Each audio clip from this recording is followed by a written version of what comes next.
Pemirsa, sebuah mobil bak terbuka ludes terbakar di ruas jalan tol Lingkar Luar, Kembangan, Jakarta. Tidak ada korban jiwa dan luka dalam peristiwa tersebut.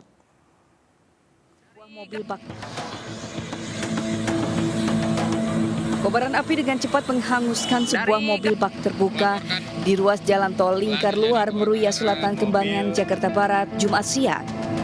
Petugas suku dinas penanggulangan kebakaran dan penyelamatan wilayah Jakarta Barat yang berada di lokasi berupaya melokalisir api agar tidak merembet ke mobil truk yang berada di depannya. Peristiwa ini terjadi ketika mobil bak terbuka tersebut dipanggil untuk menangani mobil truk pengangkut tanah yang mogok akibat as roda belakang truk mengalami patah. Namun pada saat proses pemotongan dan menyalakan mesin tabung gas, tiba-tiba keluar percikan api hingga dengan cepat menjalar ke mobil tersebut. Tiba-tiba ada bunyi ini bus gitu. Udah pas aku keluarin, itu api langsung nyebar gitu. Udah tinggalin aja. Oh, dari tabung gas ini, ya. Tabung gas mesin las ini. Iya. Tidak ada korban luka maupun jiwa dalam peristiwa ini, namun kerugian ditaksir mencapai puluhan juta rupiah. Kini kasus tersebut ditangani oleh Jasa Marga dan petugas kepolisian patroli Jalan Raya. Dari Jakarta, Rizky Faluvia, News melaporkan. Kebakaran hebat melanda permukiman pada penduduk di Pulau Wali Mandar, Sulawesi Barat. Dalam kebakaran itu sebanyak 6 rumah ludes dilahap api rata dengan tanah.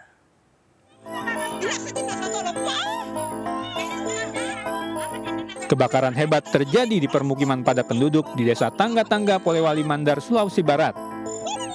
Sejumlah warga panik saat kobaran api mulai melahap satu persatu rumah warga. Warga sekitar terlihat berusaha menyelamatkan barang berharga miliknya termasuk perabotan rumah tangga.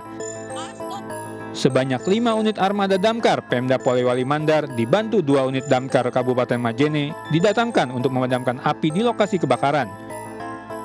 Setidaknya 8 rumah warga menjadi korban dalam peristiwa kebakaran hebat ini, di mana 6 rumah rusak parah hingga rata dengan tanah, sedangkan 2 rumah lainnya mengalami rusak sedang. Kebanyakan rumah yang terbakar itu memang rumah kayu atau rumah panggung atau apa? Rumah panggung sifatnya rumah kayu. Jadi api mudah terbakar, apalagi ditambah tiupan angin kencang, sehingga kami dari petugas pemadam kebakaran sulit untuk memadamkan. Hingga saat ini belum diketahui pasti penyebab terjadinya kebakaran, namun diduga api berasal dari rumah yang ditinggal pemiliknya bekerja. Dari Polewali Mandar, Sulawesi Barat, Hujair Jainal, iNews melaporkan.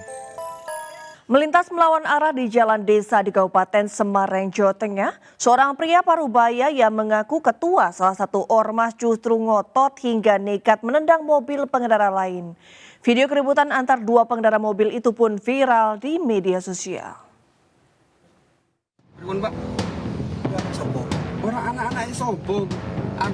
Pria Parubaya pengendara mobil ini mendadak emosi kepada pengendara mobil lainnya saat berhadapan di jalan sempit di Unggaran Timur, Kabupaten Semarang, Jawa Tengah. Bukannya mengalah lantaran melaju melawan arah di jalur satu arah, pria yang mengaku ketua ormas ini justru naik pitam hingga nekat menendang mobil korban. Beruntung keributan mereka berakhir setelah dilerai warga sekitar. Videonya viral di media sosial. Pengurus Pemuda Pancasila Kabupaten Semarang meminta maaf kepada korban atas insiden tersebut. Kami atau saya sebagai Ketua Pemuda Pancasila meminta maaf atas insiden tadi siang antara Mas Wisnu dan saudara Michael. Jangan salah paham, dan kami mohon maaf sebesar-besarnya, apalagi dengan viralnya permasalahan ini. Jadi dari musyawarah warga kita memang membuat rekayasa lalu lintas bahwa ada satu jalan yang kita bikin satu arah dan dipasang juga rambu-rambu. Harapan kami dengan peristiwa ini ya mungkin nanti pihak yang terkait bisa menjadi perhatian agar upaya-upaya pembenahan jalan dan infrastruktur yang ada di Desa Kalongan ini jadi lebih baik lagi. Setelah dimediasi oleh kepala desa setempat, kedua belah pihak akhirnya sepakat berdamai dengan tidak melanjutkan kasus ini ke polisi. Dari Kabupaten Semarang, Jawa Tengah, Luri Salulu, iNews melaporkan. Rapat paripurna DPD RI ke-12 masa sidang 5 tahun sidang 2023-2024 berlangsung ricuh usai diwarnai hujan interupsi. Sejumlah senator bahkan menghampiri meja ketua DPD hingga mencoba merebut mic.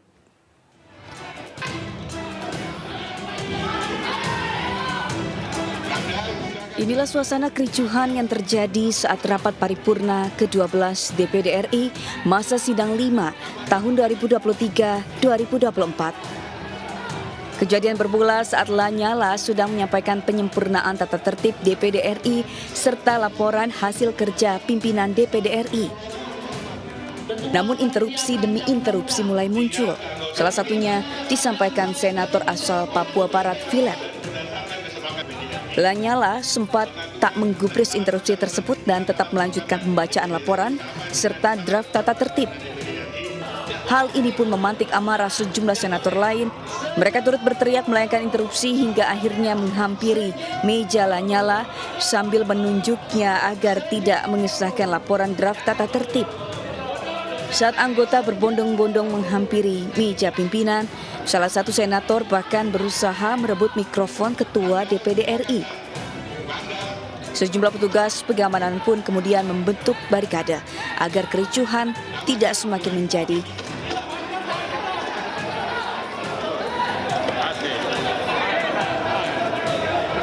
Pimpinan sidang akhirnya memutuskan menskor sidang selama 10 hingga 15 menit untuk meredakan suasana. Dari Jakarta, tim liputan iNews melaporkan. Seorang pekerja proyek jembatan di Palembang, Sumatera Selatan tenggelam di perairan Sungai Ogan. Mirisnya korban yang sempat meminta tolong hanya menjadi tontonan warga sebelum tenggelam dan hilang.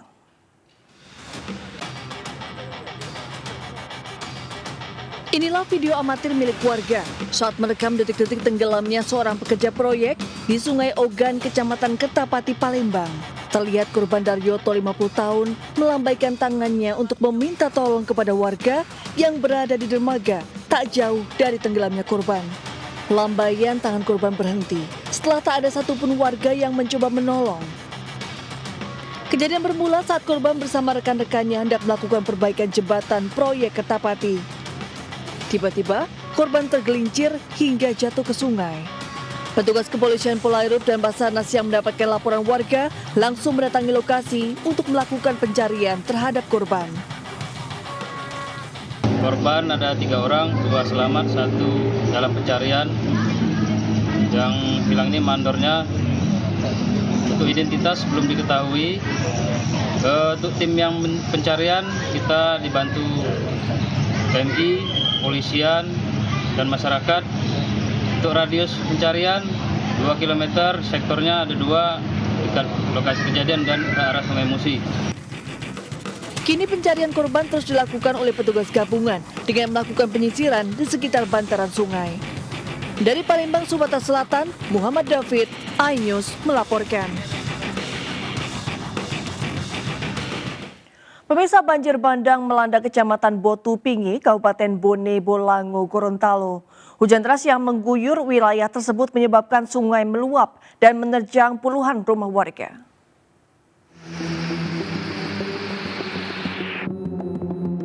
Curah hujan dengan intensitas tinggi mengakibatkan sungai di sekitar Kecamatan Botu Pingi, Bone Bolango, Gorontalo meluap.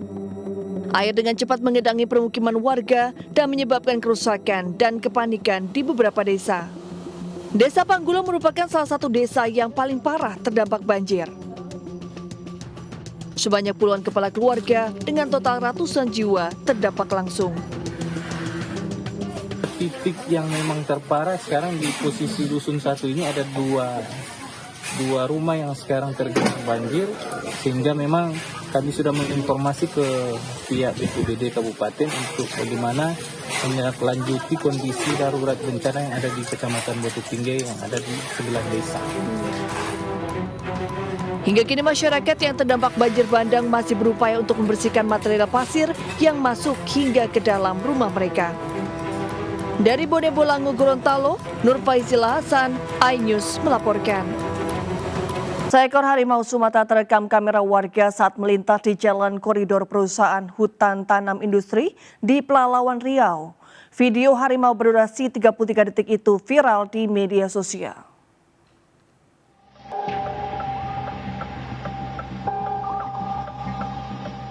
Seekor harimau Sumatera terekam melintas di jalan koridor perusahaan hutan tanam industri di Pelalawan, Riau.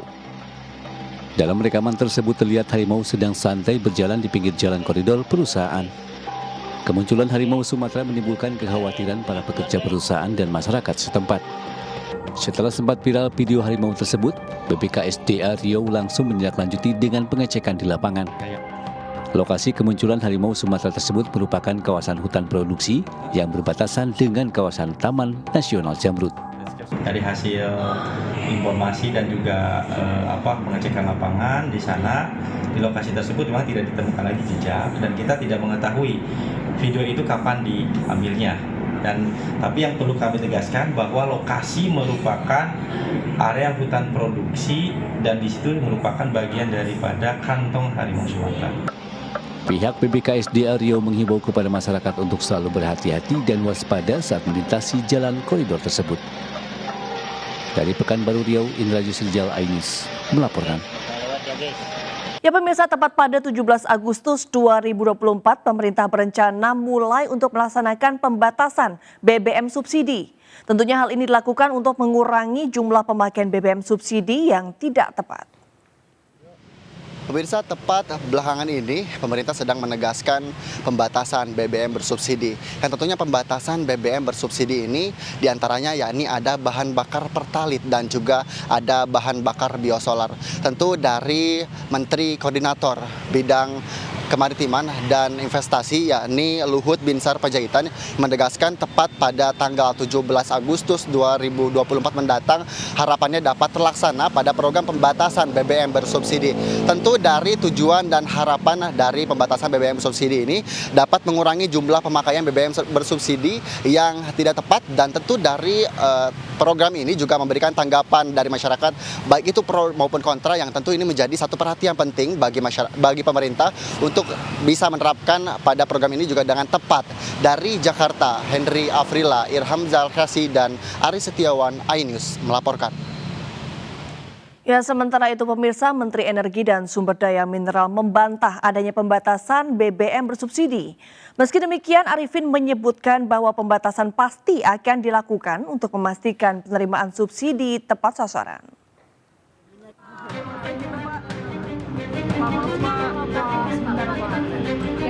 Ditemui di kantornya, Menteri Energi dan Sumber Daya Mineral Arifin Tasrif memastikan pemerintah tidak akan menerapkan pembatasan BBM subsidi pada 17 Agustus 2024 mendatang. Arifin menyebutkan saat ini pemerintah masih melakukan pengkajian pembatasan BBM subsidi agar tepat sasaran. Tak hanya pembatasan BBM, Arifin juga menyebut harga subsidi tidak berubah. Saat ini disebutkan Arifin pemerintah masih dalam memperdalam rencana kebijakan pembatasan pembelian BBM subsidi agar penyaluran BBM tersebut bisa tepat sasaran. Di samping itu Arifin menegaskan saat ini pemerintah juga masih mengkaji alternatif penggunaan BBM lain yang rendah emisi. Salah satunya dengan peningkatan penggunaan B40 dengan bioetanol sebesar 40%, di mana saat ini pencampuran bioetanol baru 35%. Iya kan kita mau tepat sasaran, tepat ini ya kan, minta ini lagi diperdalam. Enggak ada batas-batas 17 Agustus, masih belum ini kok, kalian kok nanya kok. Pak, revisi Perpresnya kapan Pak kira-kira terbitnya? Kan mau itu udah di tangan Pak Jokowi ya Pak? Enggak, masih harus di antara 3 menteri kita, baru ke perekonomian ya. Adapun sebelumnya wacana penerapan pembatasan pembelian BBM subsidi diungkapkan oleh Menteri Koordinator Bidang Kemaritiman dan Investasi Luhut Binsar Panjaitan. Dalam pernyataan terbaru, Luhut mengungkapkan bahwa pemerintah akan mulai menargetkan pengetatan pembelian BBM subsidi pada 17 Agustus 2024. Luhut menyebut pembatasan dilakukan untuk mendorong penyaluran BBM subsidi lebih tepat sasaran serta menghemat anggaran negara. Dari Jakarta, Ade Firmansyah, iNews melaporkan. Ya pemirsa, 128 peserta nasional dan internasional mengikuti gelaran Bandung Open 10 Ball Tournament Championship 2024. Turnamen yang didukung PB Popsi ini menjadi ajang persiapan para atlet yang akan bertanding di PON 2024 mendatang.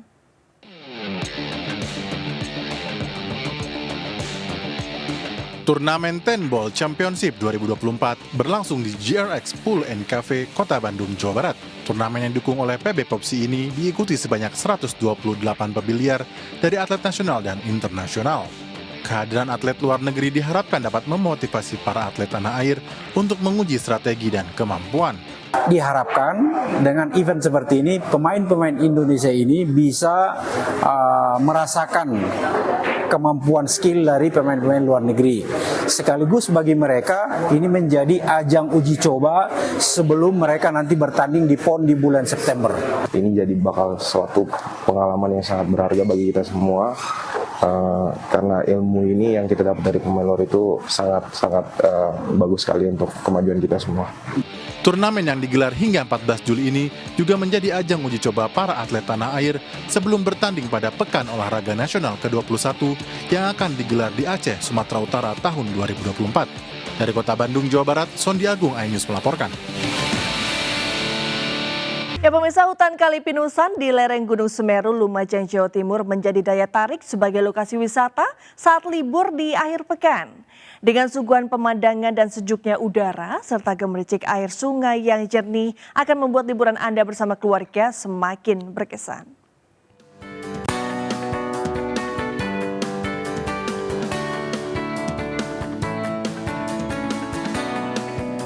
Panorama rimbunnya pepohonan pinus menyambut Anda saat mengunjungi hutan di lereng Gunung Semeru, Desa Sumberwulu, Candipuro, Lumajang, Jawa Timur. Aliran sungai yang membelah hutan pinus dengan suara gemericik dari jernihnya air semakin menambah syahdu suasana. Ya, inilah kawasan wisata hutan Kali Pinusan yang cocok untuk menghabiskan waktu libur bersama keluarga sekaligus melupakan hiruk-pikuk perkotaan. Para pengunjung bisa mendirikan tenda sambil piknik di bawah rindangnya hutan pinus. Sementara anak-anak bisa bermain air di sungai. Airnya yang bening karena bersumber dari pegunungan lereng Semeru semakin membuat betah pengunjung. Selain itu, wisatawan juga bisa berfoto dengan latar pemandangan pohon pinus yang menjulang tinggi. Ya, kita bisa lihat langsung ya, untuk sensasinya itu ada pemandangan yang cukup bagus untuk dijadikan spot foto, sama ada aliran sungai ini, airnya bisa, suara airnya maksudnya bisa bikin rileks. Awal wisata Kali Pinusan untuk semua ini alami, terus untuk camping sama keluarga yang menikmati kealamiannya di sini, menikmati alam, menikmati air sungai, begitu mendengarkan yang penting yang alami aslinya. Menariknya, untuk masuk ke lokasi wisata hutan Kali Pinusan, pengunjung tak perlu membayar tiket masuk alias gratis. Pengunjung hanya cukup mengeluarkan uang untuk membayar parkir tanpa tarif atau sukarela. Tapi ingat, tetap jaga kebersihan ya, dengan tidak membuang sampah di kawasan hutan. Bagaimana? Tertarik menghabiskan waktu libur dan menikmati suasana syahdu di hutan pinus lereng Semeru ini? Dari Lumajang, Jawa Timur, Yayan Nugroho, iNews melaporkan.